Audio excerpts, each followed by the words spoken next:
Tonight we have a very special guest on Pop Culture Warrior, a man who needs no introduction in the world of comic books. He's a legend, a visionary, and the creative genius behind some of the most iconic characters and storylines in the Marvel Universe. His initial, unbroken 17-year run on Marvel Comics' The Uncanny X-Men is the stuff of industry legend. During that tenure, he took a lackluster series and transformed it into the dominant, best-selling title in the industry. His run culminated with the launch of the new title, X-Men, the first issue selling over 7.6 million copies. No one's ever come close to breaking this record. Unbelievable. It's huge. From revitalizing the X-Men to creating unforgettable characters like Rogue and Psylocke and Kitty Pryde and a million other ones, he shaped the comic book landscape like precious few others. His narratives include things like the Dark Phoenix Saga and Days of Future Past. They've not only been captivated comic book readers, but have also made their way into blockbuster films and TV shows. Basically, if you've ever heard of the X-Men, you have this man to thank. He's a master storyteller, a passionate creator, and an inspiration to many. Please join me in welcoming the uncanny Chris Claremont to everybody. Yay! Good evening. Just to be a Please. Trifle picky, it's 7.8 million. How dare I? How dare I? 7.8. 7.8. I stand corrected. First of all, thank you for being here. It is an honor as a longtime comic book fan, as an X-Men fan. I mean, the fact that we could sit here and have this talk and just kind of geek out about the industry and everything, it means the world to me. So thank you for being here. I really appreciate it. The honor and the pleasure is mine. Awesome. We're going to start off with, like we do with every interview, hit us with, and I know because we've talked in the past about this, but I want the people at home to know this. What is your military connection? Complicated? There was this big war a long, long time ago in a continent not so far away. And living in the UK, my uncle was in the RAF. My father was in medical school, RAF medical school. And my mom got stood up on a date one evening, and she was walking home and she saw this beautiful, beautiful photograph, painting almost, of a Spitfire just roaring up through the sky. And her instant reaction was, I want to fly that plane. So she went into the recruiting office, and the recruiter quietly waited until she had signed the she'd signed up before telling her that girls were not allowed to fly. But since my mother was a university graduate, she could run a radar station or be in a radar station. So she spent the next couple of years on the South Coast on a radar station. As I find myself saying it, not to make people upset, greeting day visitors from across the channel. But they were very careless visitors, and they would leave litter all over the place. So she would help call up the local, shall we say, constabulary to fly up and remonstrate with them. And this went on for a while. And after the war, my father graduated medical school, and my uncle was severely wounded. He recovered, but everybody, put in their bit. And then we came over here on what we thought was a visit because we had family over here. And the next thing we knew, my father had signed up for the Army. This was post-Korea, and doctors were seriously needed. And the next thing we knew, he was an officer in the Army Medical Corps, and he served 4 years. Most of it at Fitzsimmons Army Hospital in Denver. And to get his citizenship, the old-fashioned way, you did your duty. Yeah. And that was that. Nice. And so that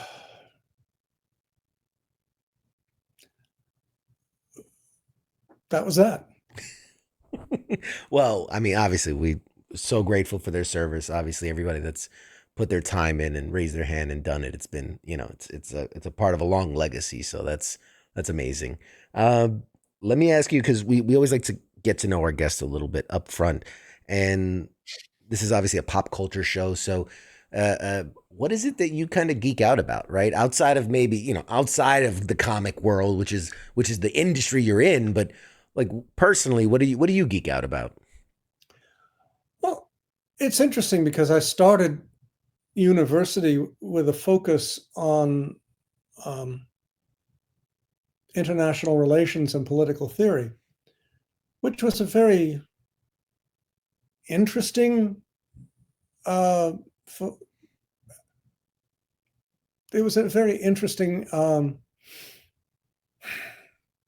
course orientation in the late 60s. And but I went from there into theater, which was my other love. And what I failed to notice all along was that what I did when I wasn't doing anything else was right.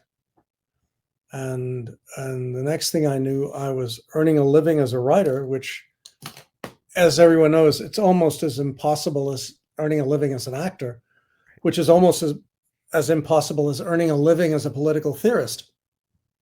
So who knew? And that I just, my grandfather, who himself skipped out of Russia about 5 minutes ahead of the Tsar's secret police. We're a very exciting revolutionary family, evidently. Would always ask me, when would I earn a substantial job? And my reply was always, when this one would stop paying. And it never did. So that was the better part of 55 years ago, which is terrifying when you think about it. I just always incredible. Wrote, and it was always fun. And what I did when I wasn't writing was go to theater, hang out with friends. Now what I do is walk the dog. Well, and I think as I was reading up on you and understanding your history, all lies. Oh, the internet is full of lies. It's so good. But no, I love the idea that you had this passion for theater and acting, and how a lot of people speculate that the focus on being character driven, right? As an actor, what's my motivation? What's my what's my character thinking? Why is he doing? Really went well for your work in the comic books, in that you gave these characters real depth. Well, that's what writers do. You craft people, and then the story evolves out of the people. I mean, who would have paid any attention to Harry Potter if Harry was a dunce? Right. The key is to, or for that matter, Game of Thrones.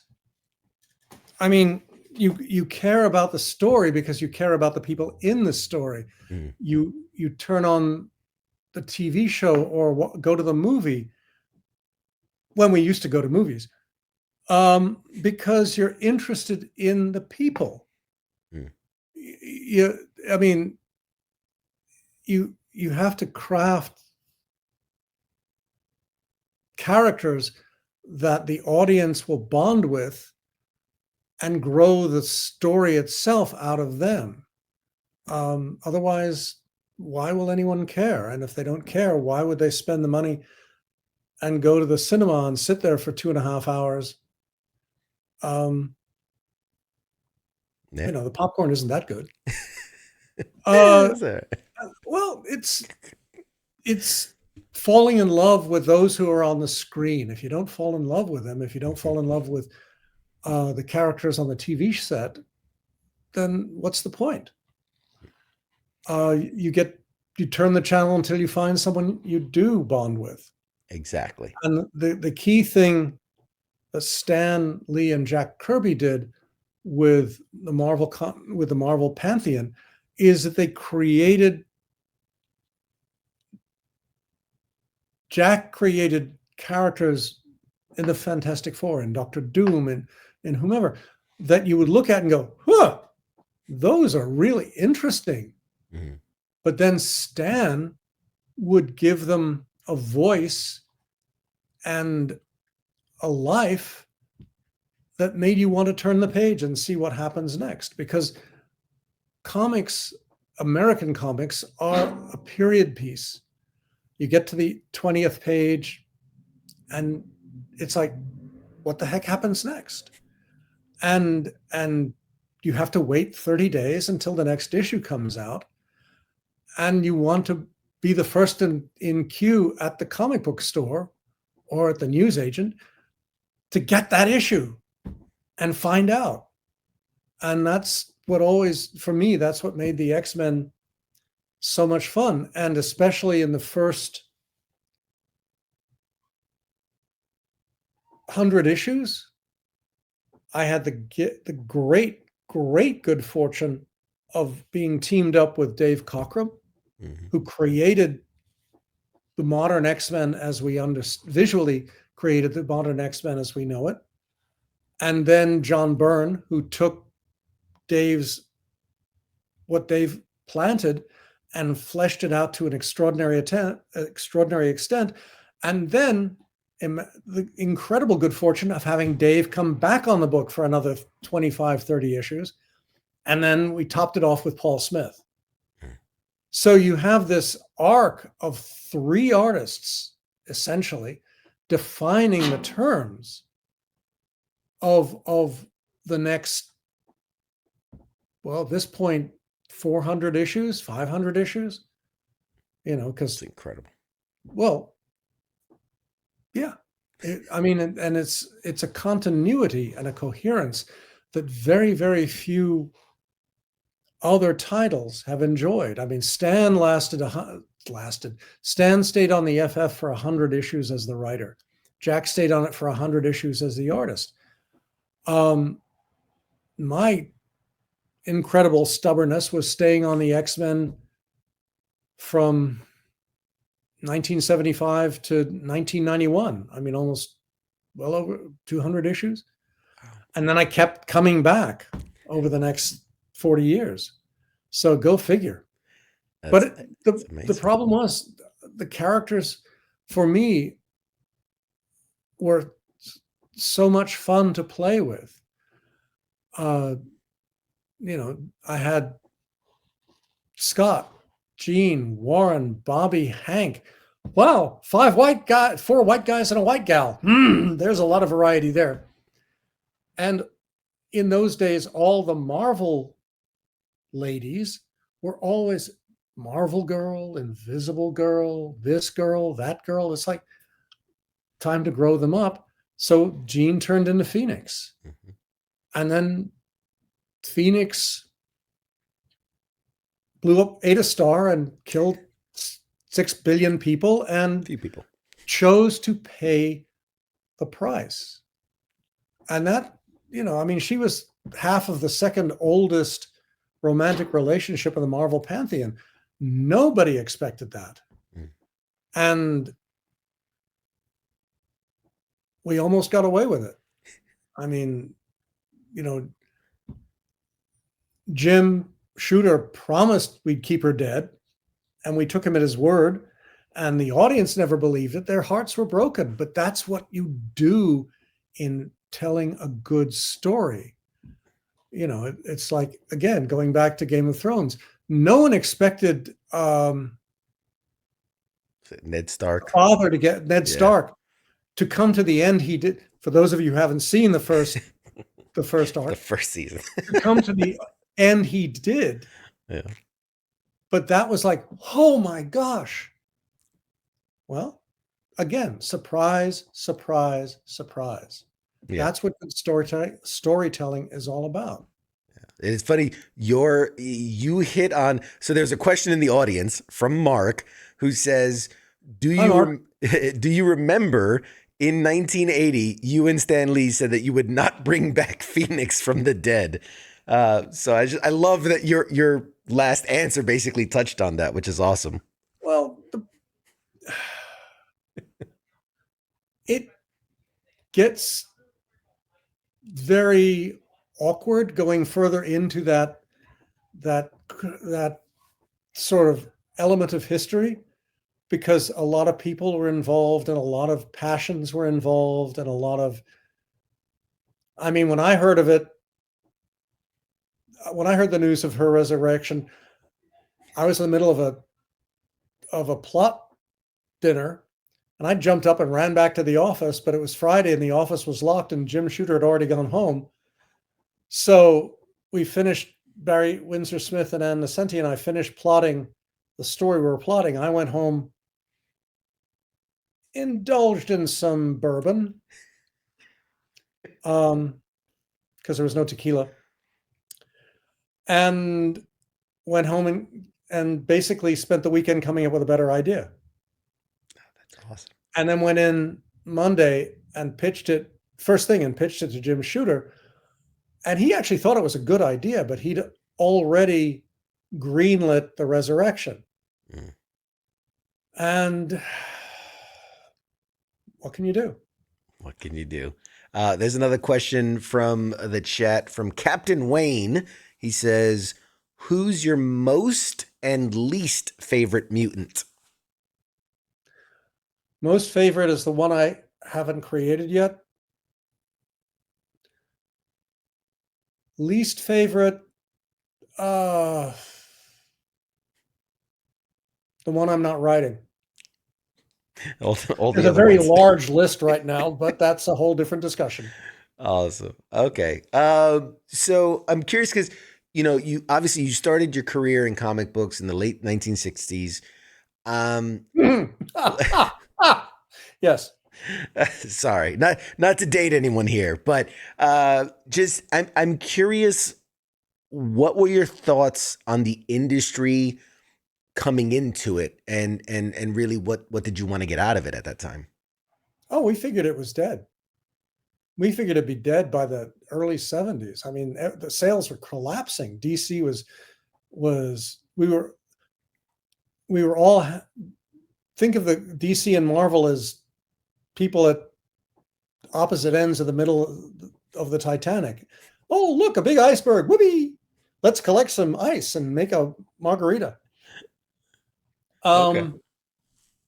No, we had no idea that anything was going to go any further. But for me, the fun was the opportunity of working with Dave. I mean, at that point, I was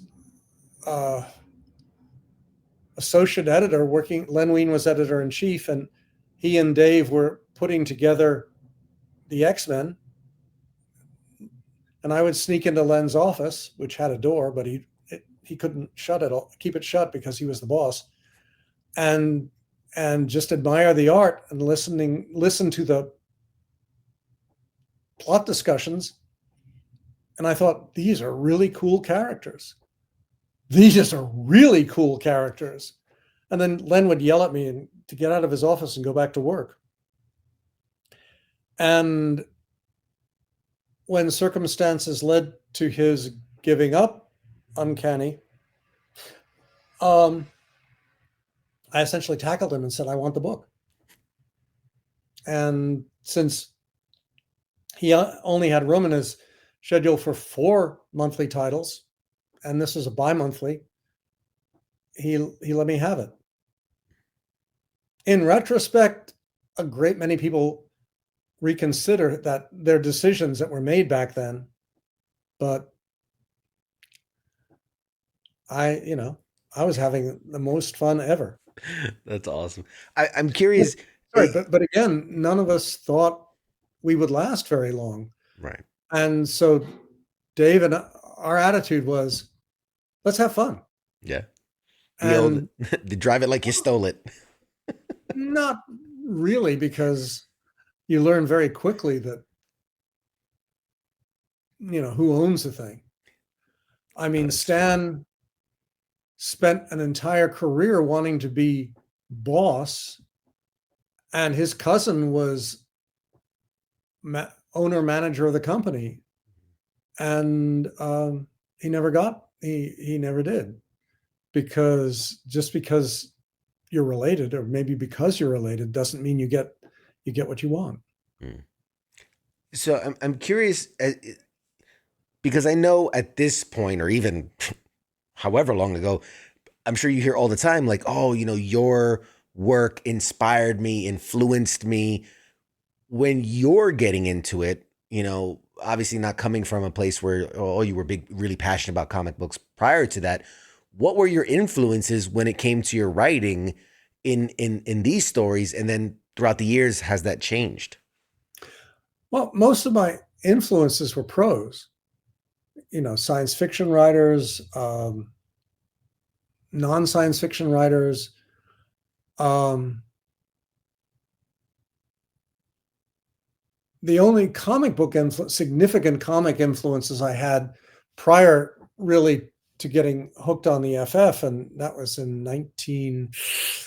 was when I was in 11th grade, I think. So it's back in the late 60s.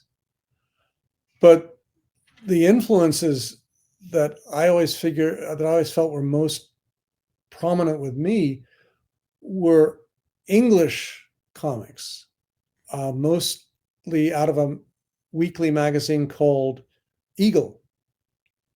So it was a 2-page color series, Dan Dare, Sky Pilot of the Spaceways, all about Wing Commander Daniel Dare of the Global Space Command and his Batman Digby.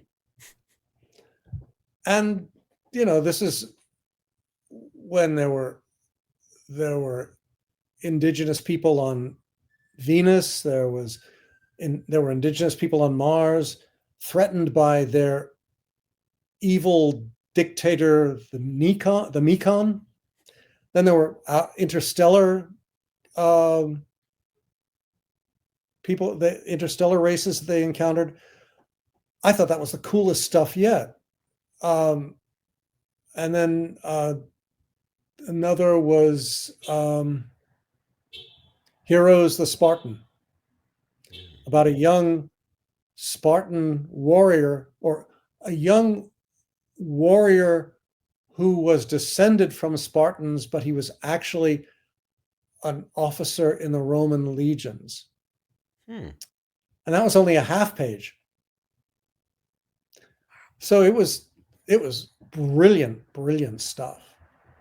And it was a weekly magazine founded by a Church of England minister. So it was all very proper, but it was way cool.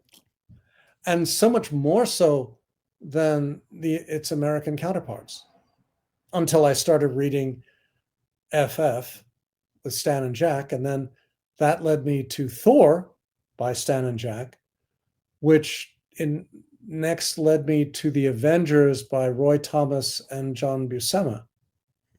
And step by step by step. And then history's born. Well, it evolved, let's say. But I never thought of getting into it until when I was in university. They used to shut down for 2 months in January and February.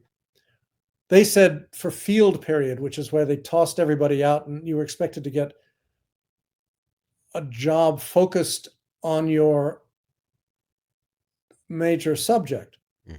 we always figured it was basically because they didn't want to pay the heat for the 2 worst months of the winter. I don't know about the rest of you, but this here in the Northeast was when we used to have winter. Snow. Long I don't know time if you ago. remember snow, but that's a whole different discussion. But my first field period was when I went to work for Marvel as a gopher. And that was really cool. My second field period, I spent working in Israel on a kibbutz, which was even more fascinating. About halfway between the 6-Day War and the Second War. Mm. So this is back in, again, 60s, 70s.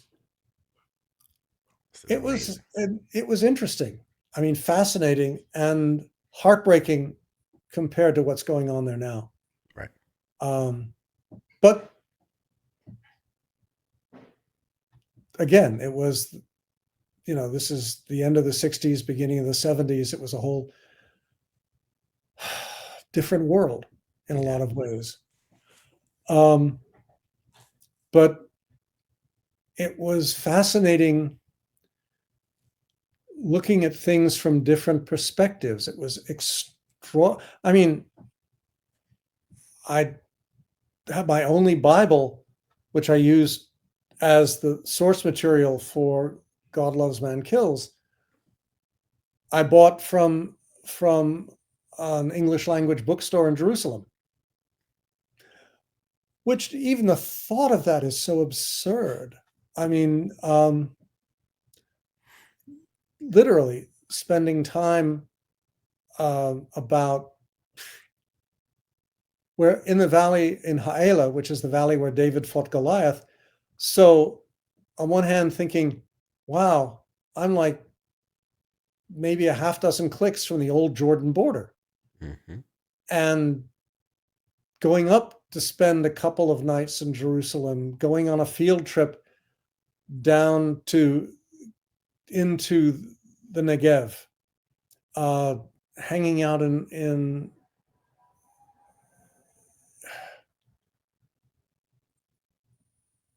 just roaming around the center of Israel and thinking this is a whole different reality, except especially from when back home Kent State's happening. It's and I have to say it, and forgive me, I just didn't mean to end up going down this path. But please. It's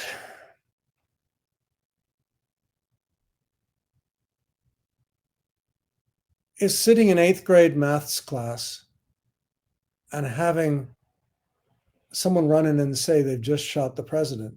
And we're all going, what are you, a-hole? Who's good? And that was it. It's having John assassinated in 63. And then 5 years later, going to bed thinking, the last things I remember are Bobby saying, and now we're going on to Chicago. I'm thinking, this is going to be fun. And of course, the next morning, my father's, and this is like 2 months after Martin King. Wow. I mean, it's like thinking that here we are in the spring of 68 and the world's coming to an end, and I'm reminded of that quote, the more things change, the more things stay the more they same. stay the same. Mm-hmm. Thankfully, no. I mean, but it is weird, putting on a suit, a jacket and tie and walking to the Long Island Railroad station to go in to just because I was a reporter for the school paper to take notes because everybody, was lining up to view his body in St. Patrick's and getting stopped by cops asking me what I was doing walking through the neighborhood at 5 a.m. and thinking, and again, I'm wearing a jacket and tie, looking as respectable as I knew how. And it was a whole different world. It was a very unpredictable world. Mm. And I don't know what they saw. I don't know what I saw. But how do you make sense and it of was that? also a world where there was no way, it was a very private world. Once you left the house, you were on your own. There were no mobiles. There were no computers unless you had something the size of a brick. I mean, a bookcase. House. Yeah. I mean, heck, we hadn't even made it to the moon yet. It's just looking back on it from this perspective, looking back on it from a storytelling perspective. How can you not steal from those memories and imprint them into the characters that I'm building, and waiting to see how that interacts with both the other characters and the readers? Right. Because it's always a matter of trying to excite the readers, to give them a jolt, to make them, as I said before, want to see what happens next. Yeah. Because Feel otherwise, something. what's the point of writing? Yeah. Sorry, I'm paid by the word. I talk too much. No, this is your stage, man. The spotlight's on you. You're performing great. There was a question that came in the chats from Peter, who says, I guess through your career, which story was the hardest for you to write? I mean, there's a lot to go through. Oh no, which story is the hardest to write? Yeah. This one. The one I owe my editor right now. Hey, it's whatever the current one is. Is that it? No, it depends. I mean, sometimes there are some stories that just pop out. There are other stories that just dig in their heels. This one is proving to be one of the latter. You never know what will blindside you when you start down the road. Especially a story that's locked into a specific dynamic. It's a sequel to story A. It's set in dynamic B. When you're writing an ongoing series, it's a lot easier because you build a momentum. Mm-hmm. You have what came before as the thing that feeds what you're doing now and where you're thinking of going tomorrow. Whereas when you're picking up something off, that is derived from something that already exists, you have to sit back and figure, okay, how do I want to go with this? Where do I want to go with this? What do these characters do?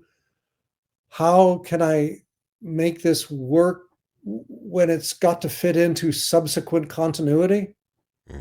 Will anybody really care to read it? Because it's set in a continuity that's 50 years old, 45 years old. I mean, I would love to have done a series derived from the Krakoa continuity, just to play with everybody today. Makes sense. But, as the song goes, you can't always get what you want.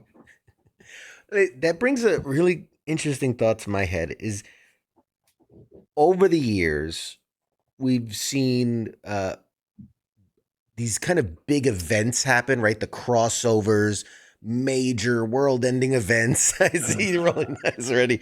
And they become, at this point, almost monthly, if not yearly. Not my department. That's an editor question. I'm curious from the writer's perspective. Do you ever does it give you a moment to go, well, hey, it's more toys to play with, or is it you're more hamstrung into like I've got to fit into what these guys are doing and what they're doing, and is it more fun or is it more work when you have to deal with these? On a purely personal basis, when Weezy Simonson and Walter and I did the first crossover back in the dawn of time, we thought it was a giggle. The pieces all fit together. That's great. We'll do it. We'll move on. Little did we know, because for me as a writer, as a creator, crossovers get in the way. My job is to write, for the sake of argument, my job is to write uncanny. My job is not to team up uncanny with the 10 other titles in the line. Mm-hmm. I don't want to read.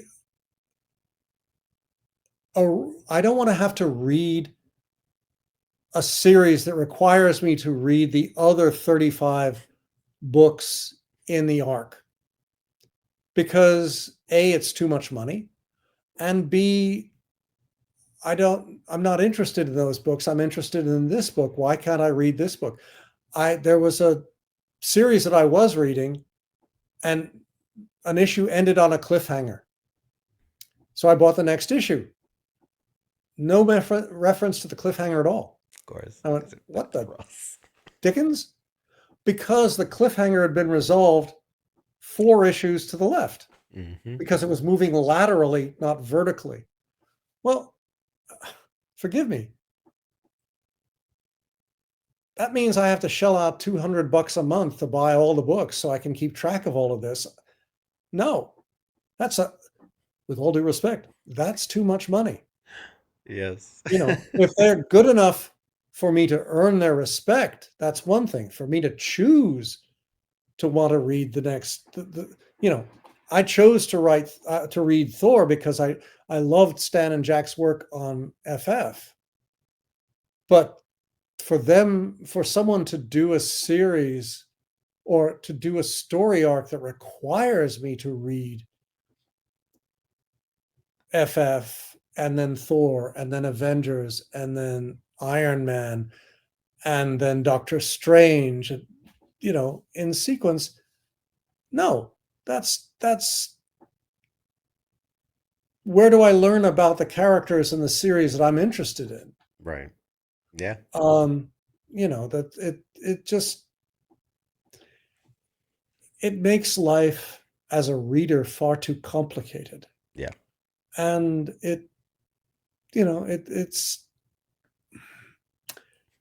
is the way comics are done now. But for whatever, and whether it makes any sense or not, I disagree with it, because that should be the reader's choice. Mm-hmm.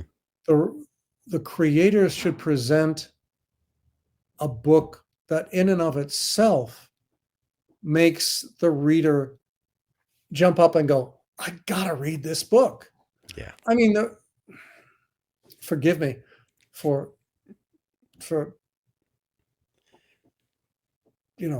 tooting my own horn. There is nothing in the creative world more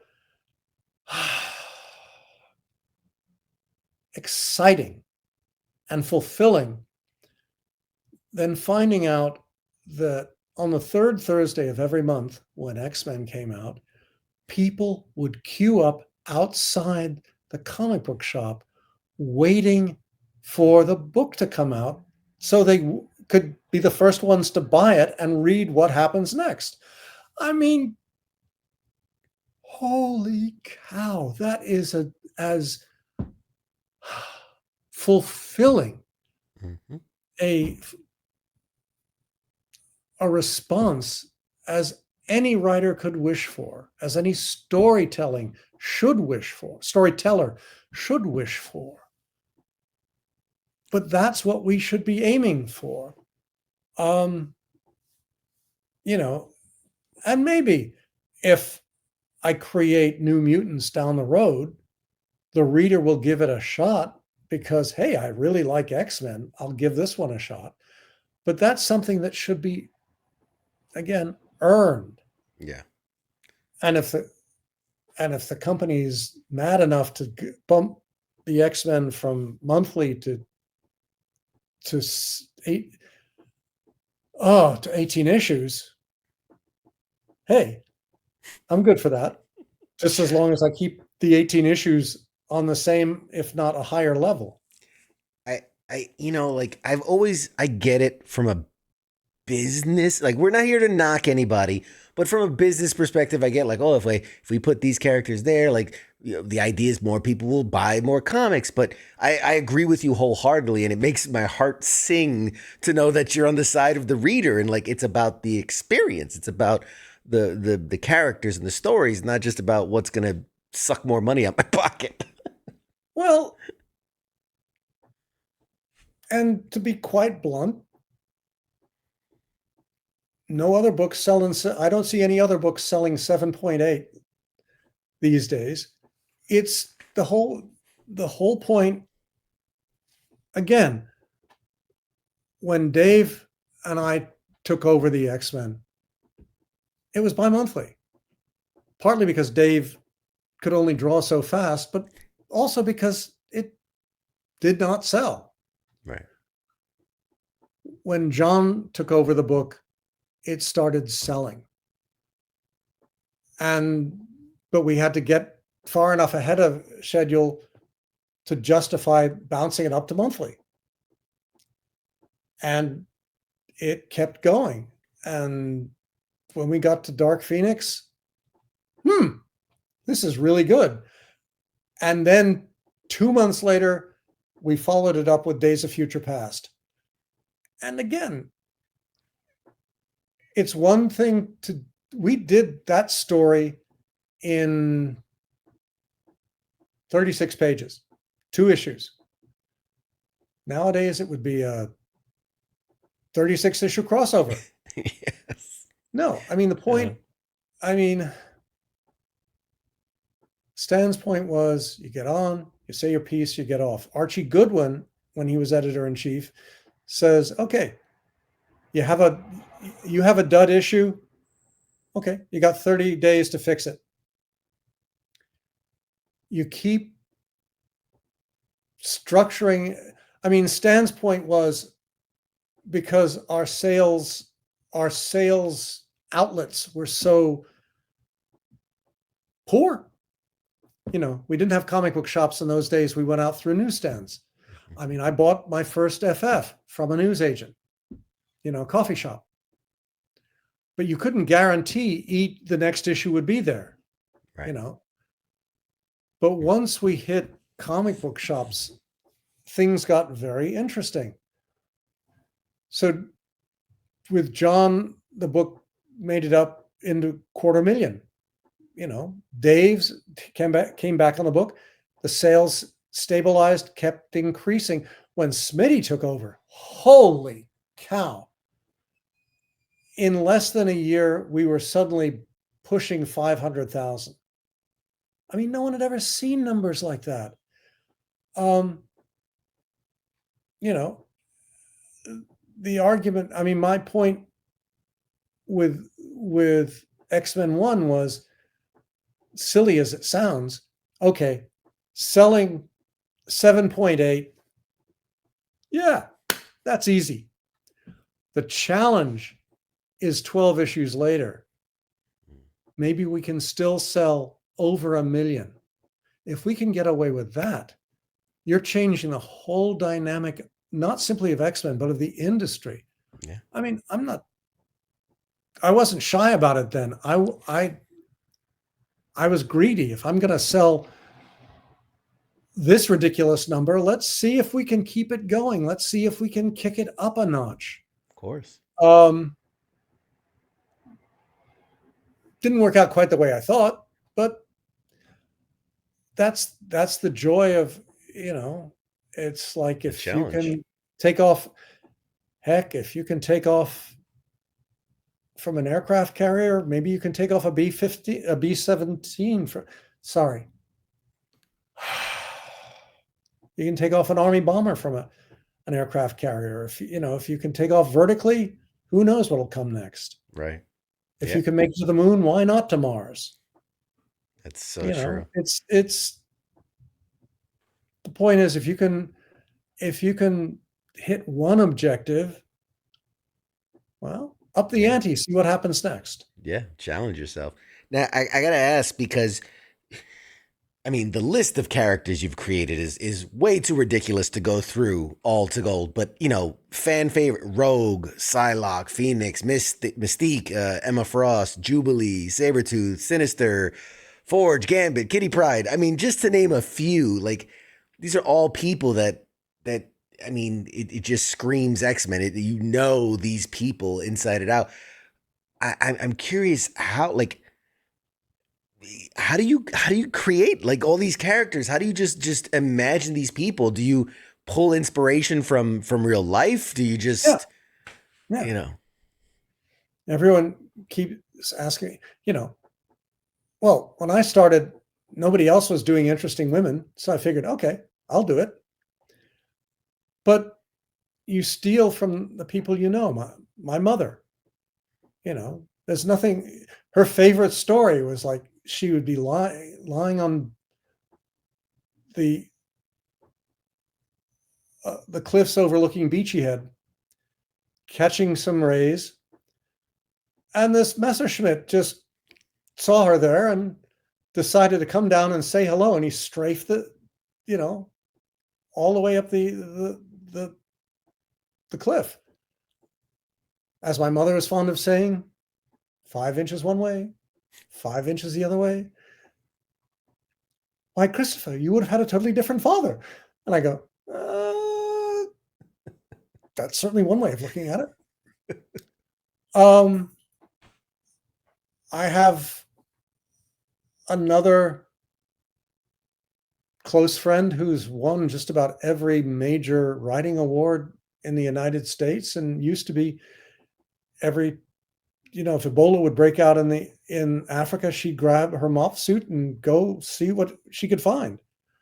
My my best friend, who was my best person at my wedding, there's nothing like waking up in the morning and hearing her say to Scott Simon, "Will you duck, Scott? They're shooting at us," and hear the bullets go by.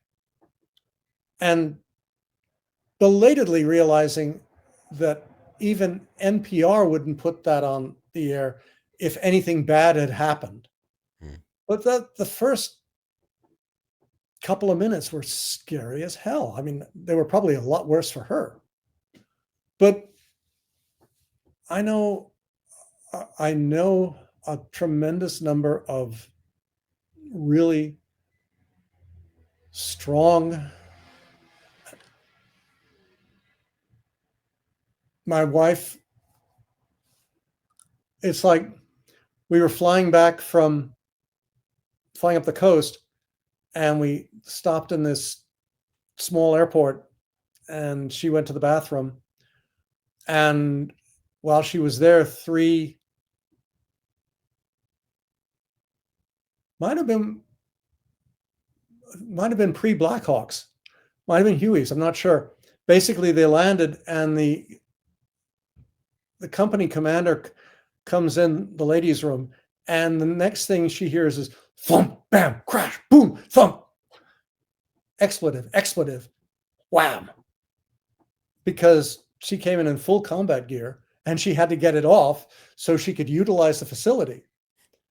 And she comes out afterwards, and she's this petite young lady surrounded by about 24 significantly taller combat troops, and they jumped to attention and flashed salutes in a split because she was the boss. and you did not, didn't matter for them, male, female, short, tall. Yeah. She had bars, they didn't. This is the way you do it. And it's a way of, for me, again, of stealing from the realities around me. And the joke with my mom is that, she couldn't get her pilot's license because, well, I came along and then my sister came along. But 10 years later, in 1960, she got it. And then got a plane and then flew hell for leather for 50 years. Oh. So it's a matter of identifying what one wants and achieving it, and then keep going hell for leather, and see what happens next. And then from my perspective as a writer, swiping the best elements of it from all of them. Again, from my best friend, getting dropped off in Sarajevo with a hard hat and a bullet vest, a field jacket, and a gold belt, because dollar bills wouldn't cut it, and racing across the airfield because the 130 wasn't going to stick around, and getting undercover, and then catching up with the crew and moving on from there, and making sure to crash with the New York Times because they always had the best condiments. Of course. And you trade. This is not what you hear hanging out, in a coffee bar in Brooklyn. But from a writer's standpoint, it's the stuff you borrow. Yeah, you utilize it for sure. Well, because you morph it along the way, but this is what makes stories fun, is that moment, that element of truth that gives the twist of reality to a story. Again, for me, and this always gets me into trouble with editors, I find characters in, as I call them, skin suits, superheroes, pretty much boring. I'd much rather have them. Clark Kent is far more interesting than Superman. Because he's real life. Yeah. It'd be nice to know how he feels about being the only member of his culture on this world. And what are he and Lois going to do? How are they going to, if they're in love and they want to get married, what happens next? Where do they go next? Yeah. Why well, it's not, you can make jokes, but this is their reality. Right. It's dealing with places you've never been, people you've never met, circumstances that seem crazy. And how can you use it? It's sort of mean, but if I can find the right way to make it work with the characters, so the reader can pick up the book and fundamentally say, oh my God, I've met somebody like that. I've had a conversation like that. I've been to a place like that. Yeah. Again, this is where you try to have the reader fall in love with the series. You find the way to fall in love with the series is to fall in love with the characters. The way to fall in love with the characters is to focus on them. And you focus on them by making the story about them, not forgive me, by doing vast, broad chronicles. Mm. It's, yeah, I want a chronicle. I'll go read Harry Potter. But Harry Potter had the same cast growing up from the first to the last. Mm. And, that's what made it cool. I gotta ask you, because and we're running short of time, and I don't want to hold you too long. But being that you're here, and I mean, you are the subject matter expert.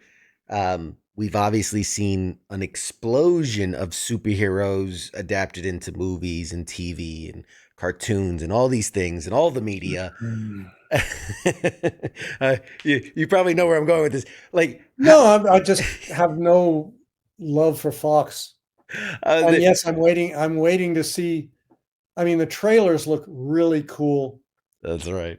But the note I left Hugh Jackman was, I don't care who is top billing, just so you win. Actually, just so you kick his ass. That's awesome. But and that's it. It's your work is arguably among the best, and rightfully so. It's for the picking of movies and TV, and we're gonna Legion, the TV series, obviously Days of Future Past and Wolverine and all these. Legion gave Bill Sienkiewicz and me upfront billing the same size as the writer and the director and the producer, which I cannot tell you how wonderful that was to see. As it should be. And As I it should cannot tell be. you how waiting until the next to last credit at the end of the crawl, at the end of the movie, is so frustrating. Yeah. If it's inspired, if it's based on a character you created, it should be right up there at the top. Hey, it's based on this guy's work, and now here's all the people that brought it to life, in the theater. But if only you owned a movie studio. One day. But why? Maybe you can explain why. For all the good, the Hugh Jackmans, and there's been plenty of good elements to the Fox movies here and there, and obviously in the Marvel Cinematic Universe and things. But why has it been so difficult for people to translate your work? We've had 2 attempts at the Phoenix Saga, and and why has it been so hard for them to get it right? What is it? That's why you're the writer. They don't hire the right writer. There it is. There it is. No, I mean, it's, there are a billion answers for it. The studio that puts up the 9 figures picks the people.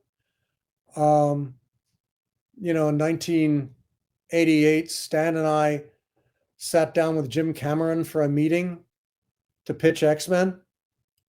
And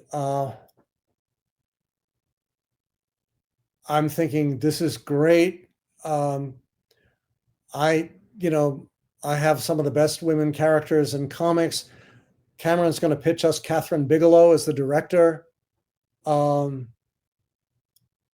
This is going to be really, really good. And my thought was, for the first film, I'd just find a way to sit behind the director's chair and take notes throughout the production so I can write a pitch for the second film.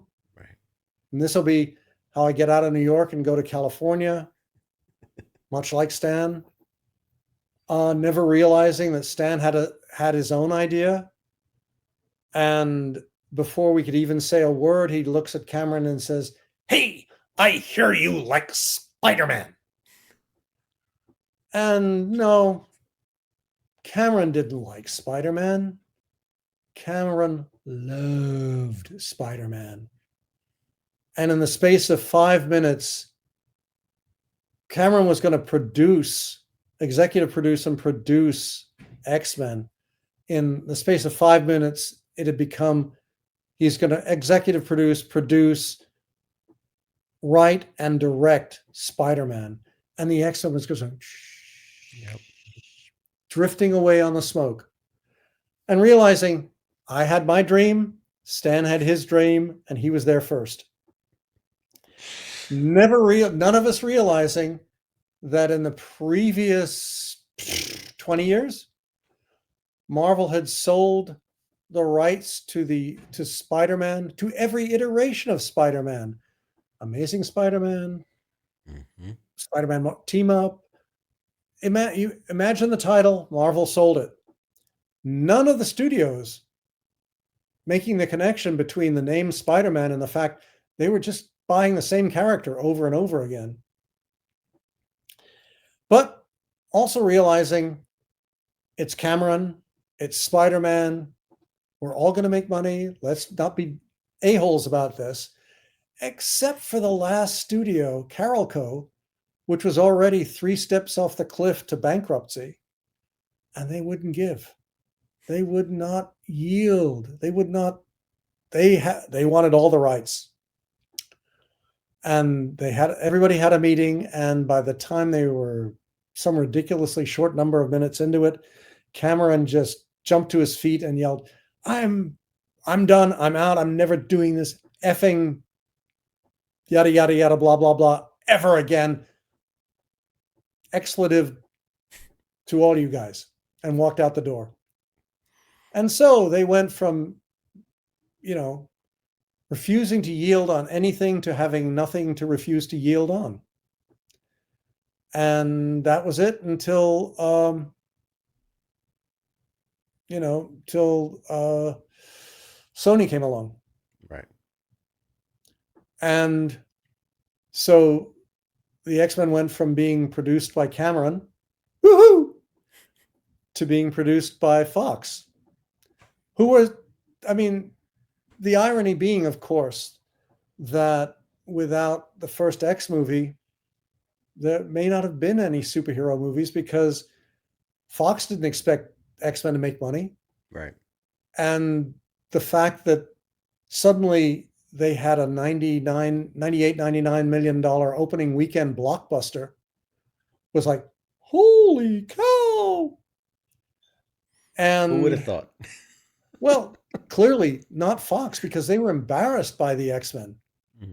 They didn't like superhero movies. Were like, ew, we only do proper movies. Mm-hmm. So that left the door open for Spider-Man, which was equally good, which left the door open for Iron Man, which made Marvel Studios, and which started a 20-film, 10-year ongoing cavalcade of films that not only never lost money, they never stopped making under billions of dollars of money. And, the X-Men just, and the thing was that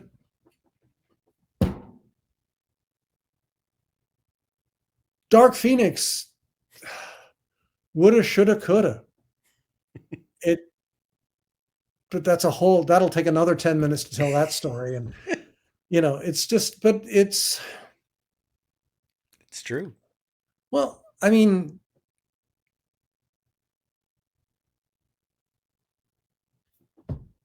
all I ever, it just, the X-Men,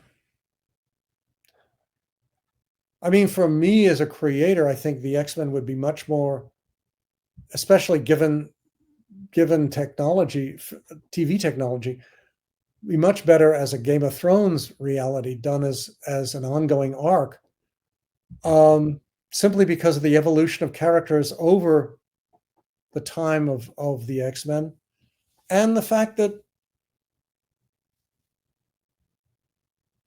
you could grow the characters up. You could pick a bunch of characters who, like the Game of Thrones characters, start out as kids and grow into maturity as the series goes along, as the arcs go along. while you have the original group of X-Men, just blazing the way. Off gallivanting around the world. I Well, have or to the ask you. universe, whichever. I have to ask you, and this is, I promise, will be the last question because I could have I Well, could are there I, any questions from the audience? oh 'Cause I feel like I've been hogging all the time here, and I'd like to do some quick, short answers for them before Beth kills me for oh talking yeah. too much. Okay, a couple quick ones. So Captain Wayne wants to know: do they have scholarships at Xavier's Institute of Higher Learning? I think somebody's paying They for it, only right? well, you have to remember for the first 20 odd years, there were only like 10 students there. That's I mean, true. the original 5 students, but the only character in the new X-Men that qualified as a student was Kitty. And then that's why Louise Simonson and I created the New Mutants because, oh my gosh, he really needs students. You call yourself a Um, school. You got no kids. You got no students. well, but it evolved into a proper school uh, in the 90s and aughts. But again, then you have to find ways to focus in on those students and tell stories about them. Yeah. I mean, the reality is you keep the number small because the bigger the more people you have, the more challenging it is to create ongoing stories. Sure. A And lot how do of you keep track of everybody? yeah, a lot of stories to tell. Pete wants to know if you had to pick another superhero to write besides like X-Men, so maybe non-mutants. What's your go-to superhero to write for?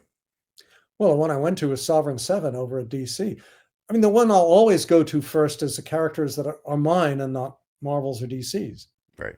The trick is finding a way to publish them. Almost had a shot at joining up with oh,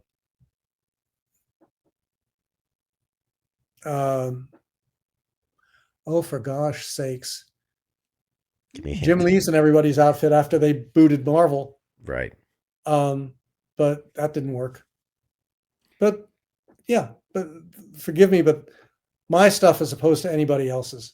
Of course. I mean, it makes all the sense. I do want to ask you because I read out there and I know everything on the internet's true. So that you had written a treatment for a Gambit movie. Yep. I'm curious, without all the rules and to you, like what's your what's your pitch for a Gambit movie? What would make a great Gambit movie? Uh, One that was all about Gambit, nothing to do with the X-Men, and that you would lead into that perhaps at the end. Sure. But again, as with comics, the first rule of the first movie is fall in love with the character. The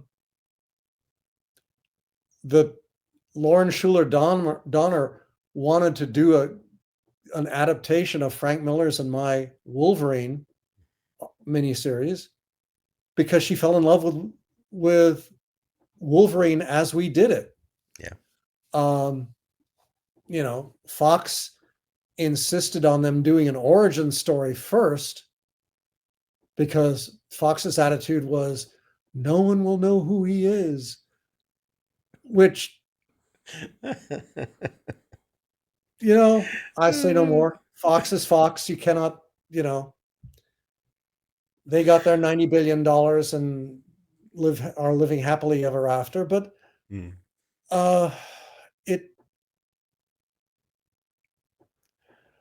it was the problem with, and yes, I totally accept that the film audience is much, much bigger than the comic book audience. But at this point, we were 2 movies into the X-Men. Yeah. A, they get I'm sure they know what was going on, and B, you can always fill in the grace notes around the side. The trick with the Wolverine, as the first, I guess, 2 acts of the Wolverine showed, because those were the acts that were derived from the story. Right. You could figure it out for yourself. The third act just took it right off the cliff faster than a speeding bullet, and then the next film just threw away the second film. I mean, it was Everything. just like, oh, for goodness sake. I love it. I love it. I Well, love hearing it from you. well, it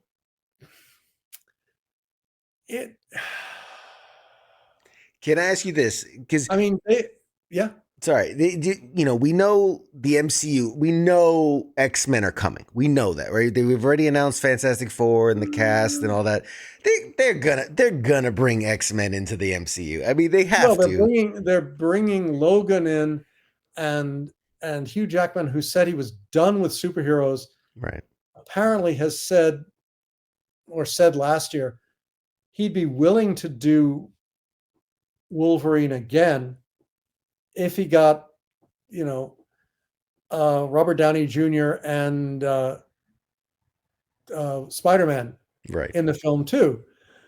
At which point you suddenly heard Chris Evans and Robert Downey Jr. suddenly muttering, might be an idea. And people suddenly thinking, yeah, maybe there is that much money in the world. I mean, we Well, could $1 trillion movie. no. Oh, as opposed to the Avengers two-parter, which was the $1 trillion two-part movie. Right. Right. Exactly. It's all it takes is the right actors Mhm. and the right story. Mhm. If you have the right story, the right script, you can go anywhere and do anything. I mean, but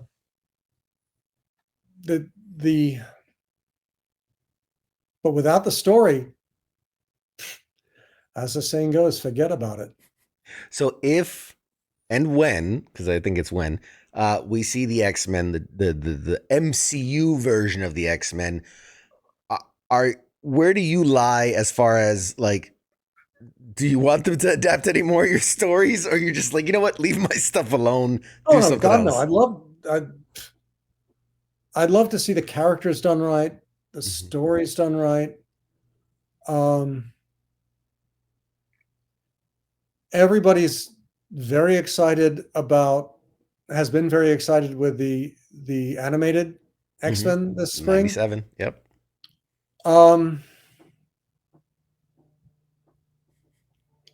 Good for them. Well,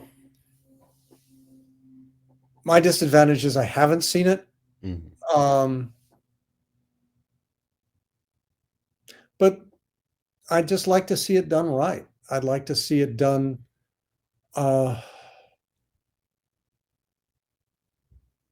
with characters and moments that are worth the investment of 2 hours or 2.5 hours or 3 hours. I mean, the most heartbreaking reality of Days of Future Past is the discovery after they'd released their first trial, the first Mhm. trial to see how the audience would respond to the movies, and suddenly it disappeared. Well, it disappeared because it was discovered in-house that the Captain Marvel and Days of Future Past had the exact same third act. And since Fox was in the process of trying to be sold to Disney, which kind of gave Marvel an advantage, Mhm. that's the reason the movie disappeared for a year. They had to reshoot the third act. Everything in Dark Phoenix, from the moment they get on the train, Mhm. is a reshoot. But they had to get all the actors back together again. And the way Hollywood goes is you finish one film, you apparently immediately go on to the next. Right. And everybody had to adjust their schedules. And what are you going to do? It I mean, it probably would have been better titled. Oh, and they weren't allowed to use, Dark Phoenix was not allowed to use any Phoenix powers, any Phoenix, because if you look at Captain Marvel, when she flies up to confront Ronan, Mm-hmm. and she's floating there in outer space like this, with her hat kind of looming up and over. I'm looking at that at the, at the trailer. I mean, when I saw the preview, thinking, huh, I have to say, I've seen that character design before. And so it so she can't, they couldn't use any powers, they couldn't use any elements from the film. They can't use any references. The only reference they can use to Dark Phoenix is the title, Dark Phoenix. And so Yeah, my you're thought hamstrung. was, wouldn't it be better to just call it Jean Grey has a really bad day? It would be a lot more honest. Uh, But what you are you know, gonna do? well, it Hollywood, baby. well, yeah, but you also have a cast like of extreme quality, Mm-hmm. so like I keep saying it, there is fair and there is not fair, and the other thing is that this is the last, if you don't count New Mutants, which please don't, it's the last. All Fox wants to do is get this off of its plate Yeah. and free, but it shoulda, woulda, coulda been so much better.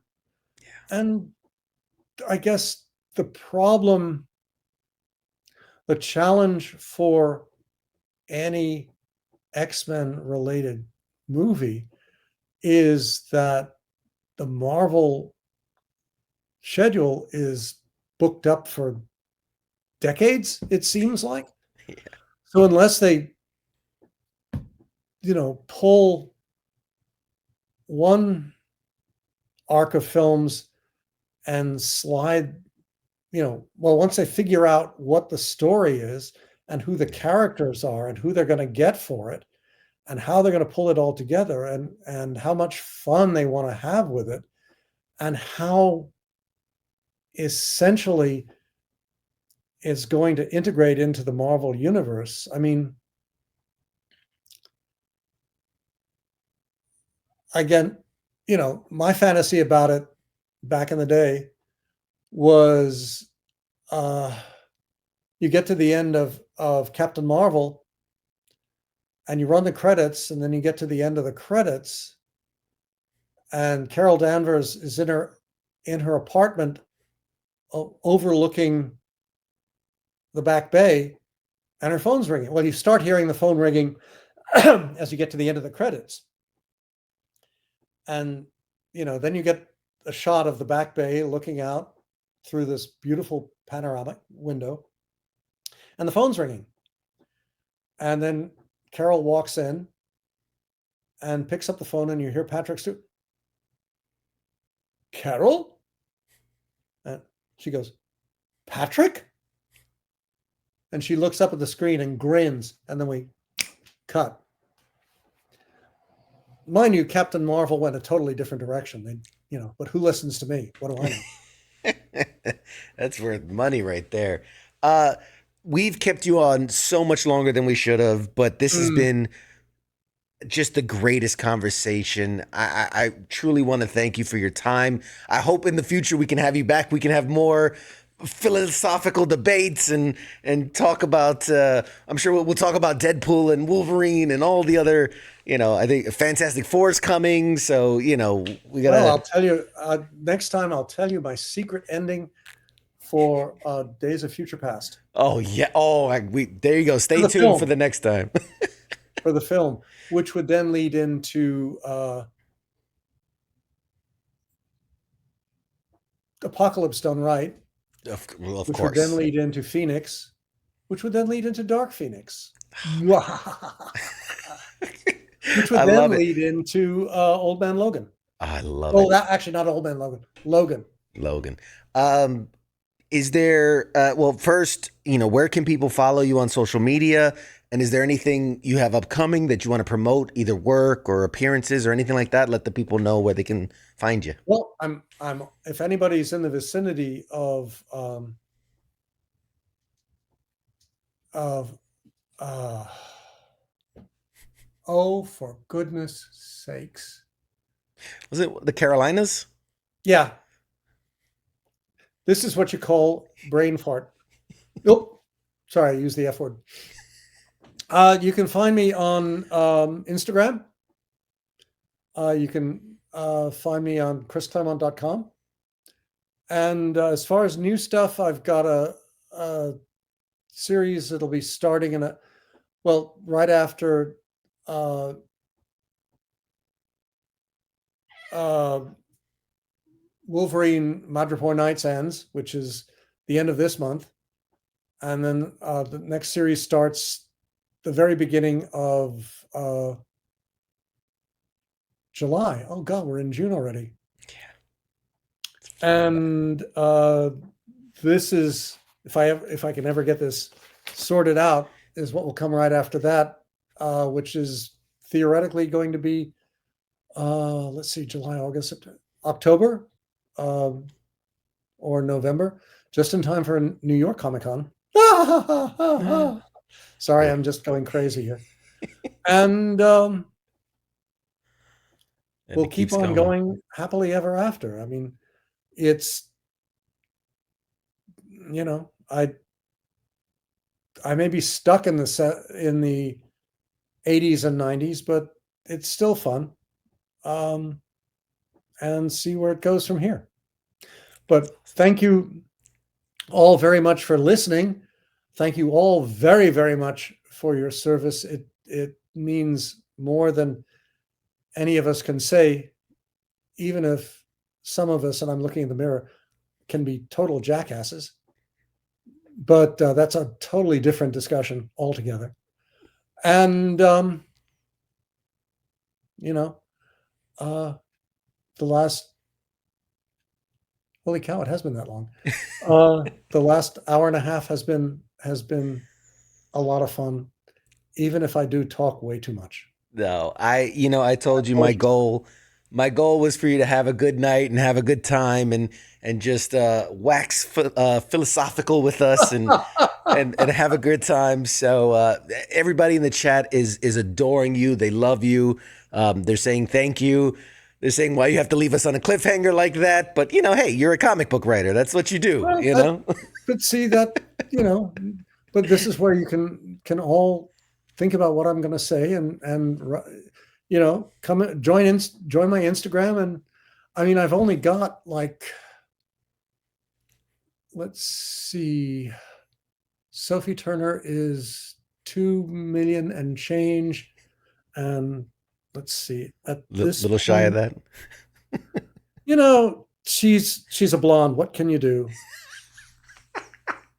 I mean, she is the most gorgeous blonde imaginable. But I love it. like the saying goes, what can you do?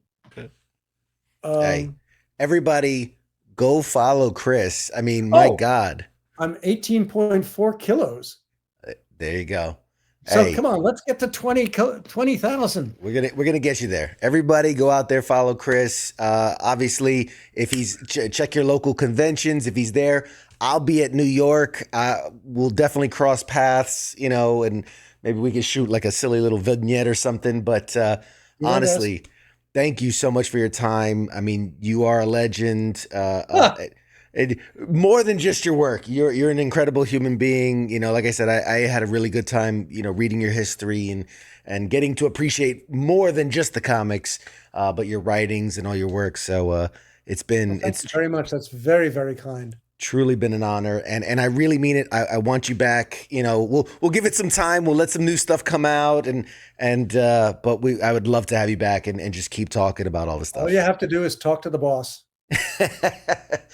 Which by the way, she's been great. She's awesome. But again, Not thank tonight. you. She's trying to plug in a cable, TV cable, and it's not going well. So I'm, You go. You're needed. Your oh no, superpowers. she's not here. Thank God for me, anyway. Awesome. Well, thank you. I'm gonna toss it to a break, guys. Hang tight. We're gonna have more show for you. I'm gonna go say goodbye to Chris in private, and yeah, just go follow the man. God, just go Again, go thank you guys very, very much. It's been a lot of fun. and go buy more copies of X-Men. We got to get it to 8 million, right? Like that's go buy more copies. Your mouth to God's ear. There it is. All right, guys. We'll be back with more show right after this.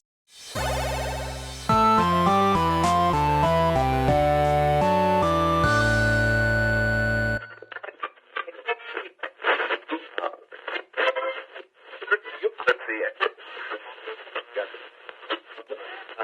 it.